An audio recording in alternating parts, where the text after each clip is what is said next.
Hello dear student, পঞ্চম শ্রেণীর রায়মার্টিনের 10 নম্বর school থেকে দেখো পরিবেশ ও বিজ্ঞানের প্রশ্নগুলি। তো আমাদের শরীরের বর্ম হলো ত্বক। 2 নম্বর দেখো রোদ লাগলে আমাদের ত্বকে তৈরি হয় ভিটামিন ডি। 3 নম্বরে দেখো কাদার ভাগ বেশি থাকে এঁটেল মাটিতে। 4 নম্বরে চা চাষের জন্য বিখ্যাত হলো দার্জিলিং। 5 নম্বর প্রশ্ন দেখো চাষের কাজে ব্যবহার করা হয় গরু। সত্য মিথ্যা নির্বাচন দেখো 1 নম্বরে দেহের কোনো অংশ বেশি পুড়ে গেলে হাসপাতালে নিয়ে যাওয়া দরকার, কথাটা ঠিক। 2 নম্বর দেখো ডট চিকিৎসা করা হয় ক্যান্সার রোগের জন্য, কথাটা ভুল। 3 নম্বর দেখো গরু ছাগলের নখ খুব ধারালো হয়, কথাটা ভুল। 4 নম্বর দেখো দুধে লেবুর রস দিলে দুধ কেটে ছানা হয়ে যায়, কথাটা ঠিক। ঠিক আছে, তো তোমরা যারা আমার চ্যানেলটি দেখছো তারা অবশ্যই কিন্তু সাবস্ক্রাইব করে রাখবে। আমার চ্যানেলটির নাম ঈশান টিভি।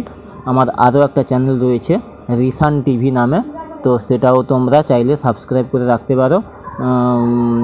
সেখানে আমার অন্যান্য ভিডিওগুলো আপলোড করা হয়। তো ভিডিও বানিয়ে আপলোড করতে যথেষ্ট সময় লেগে যায়, তাই জন্য অন্যান্য ক্লাসের প্রশ্ন উত্তরগুলো ঠিক টাইমে আপলোড করা হয় না। তো তোমরা চোখ রাখো, অবশ্যই ভিডিওগুলো দেবো আমি। নেক্সট কোশ্চেন, কুকুর সর্বপ্রথম মানুষের পোষ মানে, কথাটা ঠিক। তো বাম দিকের সঙ্গে ডান দিক মিলাতে হবে। নেক্সট 3 দাগে দেখো চামড়ার রং হবে মেলানিন, মেরুদণ্ড প্রাণী বিড়াল, যক্ষা বায়ুবাহিত রোগ, কম্পোস্ট হচ্ছে জৈব সার। তো আজকের ভিডিওটি এইটুকু। তো পরবর্তী ভিডিওগুলির জন্য আমার চ্যানেলটিকে তোমরা অবশ্যই সাবস্ক্রাইব করে রাখো। আর থ্যাঙ্কস ফর ওয়াচ।